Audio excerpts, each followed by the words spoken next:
Assalamualaikum warahmatullahi wabarakatuh. Hai Sobat Kuningan, hari ini kami dari Magister Kesehatan Masyarakat Stikes Kabupaten Kuningan akan memaparkan tentang sistem pencatatan dan pelaporan kasus HIV/AIDS di rumah sakit. Perkenalkan, nama saya Nina Apriani SKM dan Ita Herawati SKM adalah mahasiswa Magister Kesehatan Masyarakat Stikes Kabupaten Kuningan angkatan keempat. Nah, Sobat Kuningan, untuk lebih lanjutnya kita simak pemaparan tentang sistem pencatatan dan pelaporan HIV/AIDS di rumah sakit. Sobat Kuningan, apakah itu AIDS? AIDS merupakan suatu penyakit yang berupa sekumpulan gejala dan infeksi atau sindrom yang ditimbulkan oleh rusaknya sistem kekebalan tubuh manusia akibat infeksi virus HIV.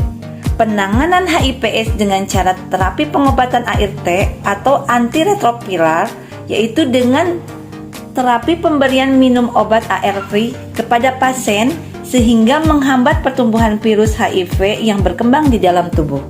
Jenis pasien HIV/AIDS yang dirujuk ke rumah sakit adalah pasien yang telah terjaring dari hasil screening dari puskesmas ataupun poliklinik yang pada saat pemeriksaannya mendapatkan hasil lab yang positif.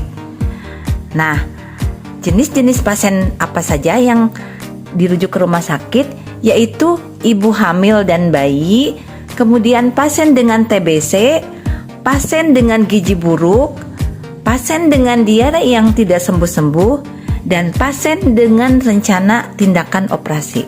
Metode apa saja sih yang diterapkan untuk pasien HIV, yaitu metode terapi ART. Metode terapi ART ini berupa layanan di poliklinik rawat jalan.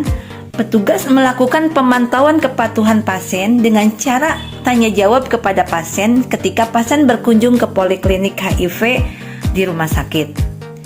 Hal ini dilakukan karena terapi di rumah itu tidak efektif untuk memantau kepatuhan pasien dalam menjalani terapi ART. Manfaat terapi ART yaitu mengurangi laju penularan penyakit HIV di masyarakat. Kedua, menurunkan angka kesakitan dan kematian yang disebabkan oleh HIV dan AIDS. Yang ketiga, memelihara dan memulihkan sistem kekebalan di dalam tubuh. Yang keempat, memperbaiki kualitas hidup seseorang yang terkena penyakit HIV dan AIDS. Dan yang kelima adalah menekan replikasi virus yang secara maksimal dan terus-menerus. Slide selanjutnya yaitu sistem pencatatan dan pelaporan HIV dengan aplikasi SIHA, Sistem Informasi HIV/AIDS. Kementerian Kesehatan Republik Indonesia telah mengambil langkah-langkah konkret pengendalian penyebaran virus HIV dan penyakit AIDS di Indonesia. Salah satu upaya yang dilakukan adalah dengan menyatukan seluruh data HIV/AIDS dan YMS melalui satu sistem RR, yaitu Sistem Informasi HIV/AIDS yang disebut SIHA, di mana diluncurkan pada tanggal 19 Desember 2012, sehingga dapat dipakai sebagai media pencatatan dan pelaporan HIV/AIDS dan YMS yang resmi. Cara pelaksanaan entry data SIHA, di mana dengan cara entry semua data pasien yang diperiksa dan diberikan pengobatan terapi ART ke dalam aplikasi sistem SIHA. Untuk petugas pencatatan dan pelaporan diberikan akun dan username untuk masuk ke dalam aplikasi SIHA tersebut. Alur entry data pasien di SIHA. Yang pertama yaitu petugas RR. Petugas RR bertugas untuk mengisi data pasien lalu menambahkan kunjungan tes HIV pasien. Yang kedua, petugas laboratorium, di mana bertugas untuk mengisi hasil laboratorium tes HIV-nya pasien jika hasilnya positif atau reaktif.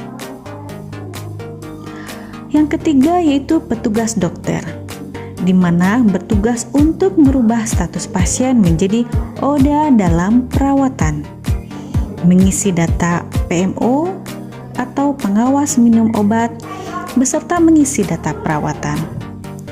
Setelah mendapat resep dari dokter, pasien akan ke farmasi untuk mendapatkan obat.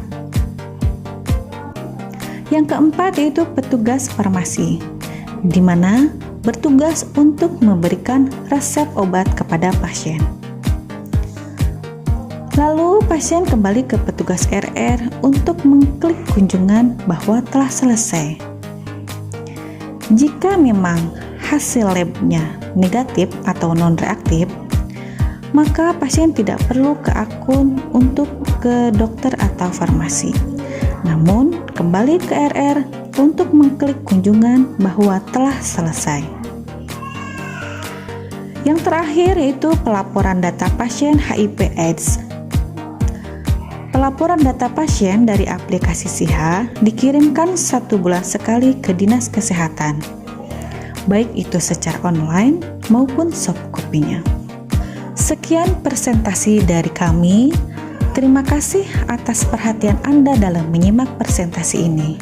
Semoga presentasi ini dapat menambah ilmu dan wawasan Anda. Bila ada tutur kata yang tidak berkenan di hati Anda, mohon untuk dimaafkan. Wabillahi taufiq wal hidayah. Wassalamualaikum warahmatullahi wabarakatuh.